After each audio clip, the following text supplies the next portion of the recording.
शक्ति summits, conversations and connections, संवाद, बदलाव और प्रगति, एक नई ऊर्जा, दिशा और नई उम्मीद, बदलती कहानियाँ, बदलती सोच। हेलो और शक्ति समिट्स में एक बार फिर से आपका स्वागत है। हम कई बार बच्चों की, पेरेंट्स की, और आप लोग पेरेंट्स हैं और मैं कुछ पेरेंट्स की बच्ची हूँ तो उस पॉइंट ऑफ व्यू से हम बच्चों के बारे में बात करते हैं, पेरेंट्स के बारे में बात करते हैं। आज हम बात कर रहे हैं पेरेंट डेवलपमेंट। वो क्या होता है? तो कैसे जब बच्चा पैदा होता है और बच्चा बड़ा हो जाता है, उसके बीच में पेरेंट भी तो चेंज हो रहा है। बिल्कुल करेक्ट। ऐसा थोड़े ही है कि जब बच्चा पैदा हुआ तो पेरेंट ने बड़ा होना बंद कर दिया और अब केवल बच्चा बड़ा हो रहा है, पेरेंट वहीं का वहीं रुका हुआ है। तो पैरेलल में कैसे पेरेंट्स और बच्चे साथ साथ बड़े हो रहे होते हैं और वो कैसे एक दूसरे को इन्फ्लुएंस कर रहे होते हैं। बच्चे भी पेरेंट्स को इन्फ्लुएंस करते हैं और पेरेंट्स का तो माना ही जाता है काम की बच्चों को इन्फ्लुएंस करना है। तो पेरेंटिंग को स्टैटिक एक वन टाइम इवेंट देखने की जगह उसको एक जर्नी की तरह हम देखेंगे और हम देखेंगे कि कैसे बच्चों का जो एज बैंड है वो पेरेंट्स के लिए और बच्चों के लिए कैसे अलग अलग इमोशनल, साइकोलॉजिकल और रिलेशनशिप्स की जो नीड्स हैं उनको किस तरह से उभार कर लाता है, कैसे उसको निभाता है। और हम इस बारे में भी बात करेंगे कि कैसे हमारी अपनी अपब्रिंगिंग, जब हम बच्चे थे, जब हम बड़े हुए थे, तो वो कैसे हमारी पेरेंटिंग की जो स्टाइल है उसको कैसे, उस पर क्या असर डालती है, उसको कैसे इन्फ्लुएंस करती है। और इस बात को हमें ध्यान रखना है और उसके बारे में हमें सोचना है कि कई बार जब हम किसी बच्चे को पेरेंट कर रहे होते हैं तो असल में उस समय हम अपने अंदर के जो छोटे से बच्चे को, जो हम कभी बच्चा थे, हम उसको पेरेंट कर रहे होते हैं। How true Monika. तो वी विल, इस एपिसोड में हम पूरी यही कोशिश करेंगे कि हम अपने अंदर के छोटे बच्चे को भी न भूलें जब हम पेरेंट्स बने और हम जब बच्चों को पेरेंट करें। तो इस पूरे डिस्कशन को हम कई सारी मल्टीपल स्टेजेस में डिवाइड कर रहे हैं। जो पहला स्टेज हम लेंगे जिसे जब बच्चा पैदा हुआ भी नहीं है। पेरेंट्स जब आप कह रहे हो process of parenting starts even before the child is born. Yes, you have to be ready to parent. और अगर कोई तैयार नहीं है पेरेंट बनने के लिए और उसको बच्चा हो जाता है तो वो उसका क्या असर होगा, कैसे कोप करता है। तो बच्चा पैदा होने से 5 साल पहले का पीरियड, हम इसको 5-5 साल के पीरियड्स में डिवाइड कर रहे हैं। ओके। तो 5 साल पहले आप कैसे अपने आप को प्रिपेयर करते हैं। बच्चा जब 0 साल मतलब पैदा हुआ और उससे 5 साल का है तो उस बच्चे की पेरेंटिंग और उस समय आपकी अपनी पेरेंटिंग। फिर 5 से 10 साल का बच्चा, 10 से 15 साल का बच्चा, 15 से 20 साल का बच्चा, 20 से 25 साल का बच्चा, 25 से 30 साल का बच्चा भी। तो हमारे पास टोटल हो गई इन ऑल 7 स्टेजेस। ओके, पूरी 7 स्टेजेस की बात करेंगे। और मैंने इसको डेलिबरेटली 30 साल के बच्चे तक की बात इसलिए किया, कहेंगे 30 साल का बच्चा नहीं होता है, पूरा लड़का लड़की जो भी है वो अडल्ट है, माना कि अडल्ट हैं, लेकिन एक साइकोलॉजी में कुछ स्टडीज आई हैं तो वो कहते हैं कि जो प्री फ्रंटल कॉर्टेक्स है, इंसान का जो थिंकिंग ब्रेन है, जो हमारा फ्रंटल लोब है, वो एक्चुअली हमारा ड्राइवर है। जैसे अगर बॉडी है, कार की हम एनालॉजी अगर लें तो अगर हमारा पूरा बॉडी, हमारा पूरा माइंड जो है वो अगर कार है तो ये जो प्री फ्रंटल कॉर्टेक्स है वो उस कार का ड्राइवर है। और ये जो प्री फ्रंटल कॉर्टेक्स है वो 28 साल की एज तक जाकर पूरी तरह से सेल्फ डिपेंडेंट बनता है। तब तक पेरेंट्स की गाइडेंस की जरूरत होती है। इसलिए मैंने कहा चलो 2 साल और सही, 30 साल तक की एज तक हम कैसे पेरेंटिंग कर सकते हैं बच्चों की और कैसे हम बच्चों से सीख सकते हैं। तो उस जर्नी को हम ट्रेस करेंगे। हमारे पास 2 माएँ हैं और आपके साथ 3 बेटियां हैं। तो हम अपने एक्सपीरियंसेस के साथ आपके पॉसिबल एक्सपीरियंसेस को कनेक्ट करके और इस एपिसोड को डिजाइन कर रहे हैं। जुड़े रहिए हमारे साथ। शक्ति समिट्स आपको हमेशा कुछ न कुछ इंटरेस्टिंग टॉपिक्स जरूर लाकर देता रहेगा। तो पहली स्टेज है जो है हमारी अनसीन स्टेज, जब बच्चा शायद दूर दूर तक उसके आने का कोई स्कोप भी नहीं है, बच्चा कंसीव नहीं हुआ है and it is quite possible कि अभी माता पिता की शादी भी नहीं हुई है। तो ये है पहली स्टेज। तो शादी करने के लिए जरूरी है कि पेरेंट्स रेडी हैं बच्चे पैदा करने के लिए। कोई शादी का एक लॉजिकल कॉन्सिक्वेंस है कि अब फैमिली स्टार्ट करेंगे। हाँ, तो एक स्टेबल इमोशनली प्रिपेयर्ड स्पेस में वेलकम करना है आपको एक बच्चे को। तो आप कौन बनाएगा वो इमोशनली प्रिपेयर्ड स्टेज? पड़ोस के आगे तो कोई नहीं करेगा, पेरेंट्स ही करेंगे। तो पेरेंट्स जो सेल्फ अवेयर हैं, पेरेंट्स जिन्होंने अपने पैटर्न्स को हील कर लिया है, पेरेंट्स जो कॉन्शियसली एक नन्ही जान को नर्चर करने के लिए अपने आप को तैयार कर रहे हैं, अपने माहौल को तैयार कर रहे हैं, वो पेरेंट्स हैं जो 0 to बल्कि -5 to 0 मतलब बच्चे के आने से 5 साल पहले से अपने आप को मेंटली प्रिपेयर कर रहे हैं। इसमें जिन चीजों की हमें का ध्यान हमें रखने की जरूरत है वो है कि जनरली यंग बच्चे होते हैं जिन्होंने जो फैमिली प्लान कर रहे हैं, उनको अंदाजा ही नहीं है कि बच्चा पैदा करना क्या होता है। अनरियलिस्टिक होते हैं उनके एक्सपेक्टेशंस। उनको लगता है कि हाँ ठीक है, क्या कुछ लोग कहते हैं बच्चे तो भगवान की देन है, वो तो पैदा हो ही जाते हैं, पल ही जाते हैं। और ऐसे में इस समय ये भी होता है कि हाँ ठीक है, जब तुम्हारी शादी होगी, जब तुम्हारे बच्चे होंगे, हम पाल देंगे, चिंता क्या है। तो अरे हाँ, मम्मी पाल देगी, दादी पाल देगी, आप भी पालेंगे। तो एक तो अनरियलिस्टिक एक्सपेक्टेशंस हो सकते हैं, दूसरा हो सकता है डर फाइनेंसेस को लेकर। अच्छा, मेरी आइडेंटिटी है एक इंडिपेंडेंट वर्किंग वुमन की, मेरी आइडेंटिटी है एक बिंदास लड़के की। अब वो लड़के से बाप बन जाएगा, वो लड़की से माँ बन जाएगी, तो आपकी आइडेंटिटी जो है वो किसी और ही डायरेक्शन में चली जाएगी। और फिर आपको ये भी डर लग सकता है कि आप एज अ पेरेंट फेल कर गए तो, क्योंकि हर इंसान को अपने माता पिता से बड़ी सारी शिकायतें होती हैं। True, right. तो हमें तो जो लोग पेरेंट्स बनने के लिए अपने आप को प्रिपेयर कर रहे हैं, वो सोचते हैं कि हमारे माँ बाप ने ये गड़बड़ कर दी हमारे साथ, कहीं हम ना कर दें। हम तो बड़ा मुंह करके बोल रहे थे, मम्मी आपने ये किया हमारे लिए, ये नहीं किया, पापा आप तो कुछ ही नहीं करते हो, ये है वो है।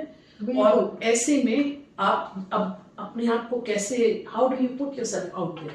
तो एक ये स्ट्रेस भी हो सकता है in the years leading up to becoming a parent. Childhood traumas, parental wounds, society का प्रेशर कि बच्चे औरत हो तो मदरली इंस्टिंक्ट, अरे देखो ये बच्चा है तुम्हारे पास कितनी आसानी से आ जाता है, अरे इस तरह के वो आते हैं ना, बिल्कुल आते हैं। अरे ये तो इसके पास, मतलब सब लोग आप अगर आप लड़की हो तो आपके ऊपर अपना बच्चा टिका देंगे कि तुम्हारी नेचुरल मैटरनल इंस्टिंक्ट होगी। और कई बार होता है बच्चों के साथ कि नहीं, आपको नहीं समझ में आता बच्चे को कैसे हैंडल करें, क्या करें, तो उस घबराहट को लेकर भी आपको स्ट्रेस हो सकता है।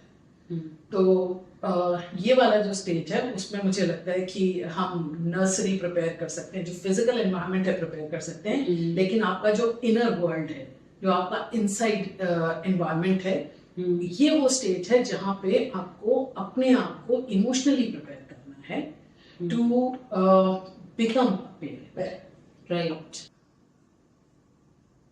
मोनिका, आपने बिल्कुल सही कहा। जो कुछ मुझे समझ में आया, it is very clear that parenting actually begins much before the child is born.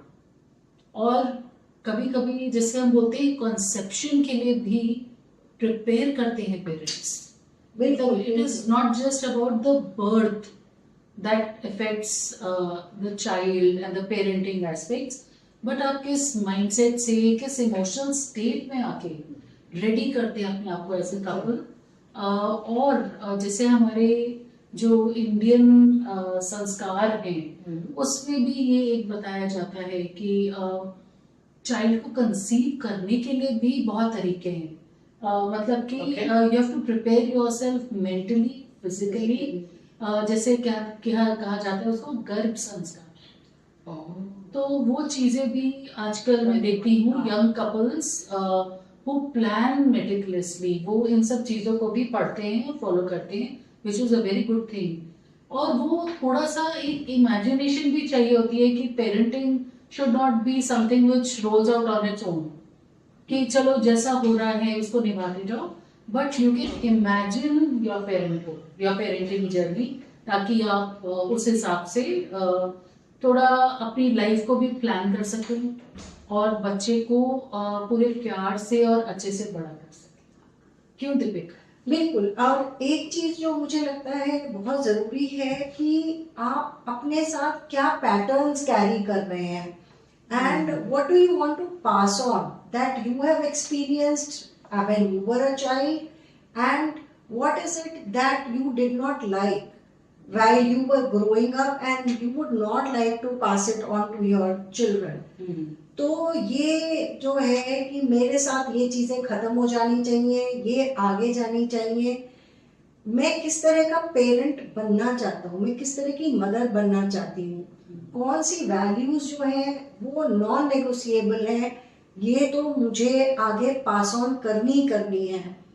मैं किस तरह का एनवायरनमेंट, होम एनवायरनमेंट में किस तरह का देना चाहती हूँ अपने बच्चे के लिए।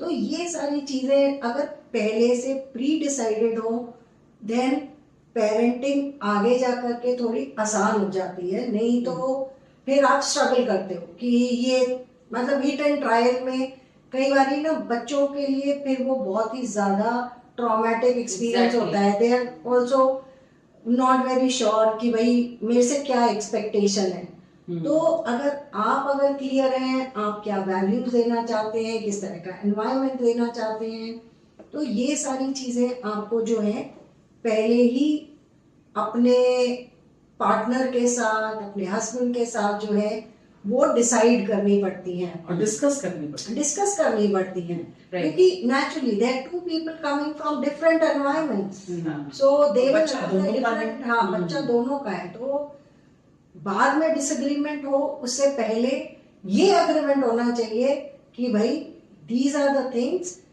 दीज आर नॉन नेगोशिएबल, ये हमारे बच्चे को वैल्यूज देनी है। हाँ, इनमें हम थोड़ी फ्लेक्सिबिलिटी रख सकते हैं और ये हमें बिल्कुल भी नहीं देनी है। तो ये सारी चीजें जो मुझे लगता है प्रिपरेशन के टाइम पर बहुत ही जरूरी है। तो अगर आप या आपकी जिंदगी में कोई यंग लोग जिनकी शादी अभी शायद नहीं हुई है, जिनकी शादी अभी हुई है या तय हुई है या होने वाली है, और जो लॉजिकली आगे कभी माता पिता बनने के मूड में हो, तो उनके साथ ये एपिसोड शेयर करना बहुत जरूरी है और उनको ये याद दिलाना जरूरी है कि ये 2-3 सवाल अपने आप से अभी से पूछना शुरू कर दो, क्योंकि ये आसान सवाल नहीं है, मुश्किल सवाल हैं, इनको जवाब देने में टाइम लगता है, इनके बारे में डिस्कशन करने में टाइम लगता है, और वो प्रोसेस अभी से शुरू हो जानी चाहिए। तो वो सवाल क्या हो सकते हैं नीति, क्या सवाल हो सकते हैं दीपिका? जैसे कि एक तो मुझे लगता है कि आपको अपने अंदर इंट्रोस्पेक्ट करने की बहुत जरूरत है कि कोई आपके चाइल्डहुड ट्रॉमास है, वुंड्स हैं, उनको पहले हील करिए, क्योंकि वो आप जब हील करेंगे तभी आप जो है नेक्स्ट जनरेशन के लिए आप मेंटली प्रिपेयर्ड होंगे। और कॉन्शियस पेरेंटिंग जो है वो कॉन्शियस सेल्फ अवेयरनेस से ही आती है। बहुत तो आपको सेल्फ अवेयर होना पड़ेगा कि आपके पास क्या आपकी वैल्यूज हैं, आपको क्या चीजें अच्छी लगती है जो आपको बिल्कुल चाहिए कि मेरे बच्चे में हो। तो वो सारी चीजें क्रिस्टल क्लियर। तो इसके लिए आप जर्नलिंग कर सकते हैं, अपने चाइल्डहुड के बारे में लिख सकते हैं, क्या एक्सपीरियंसेस थे आपके।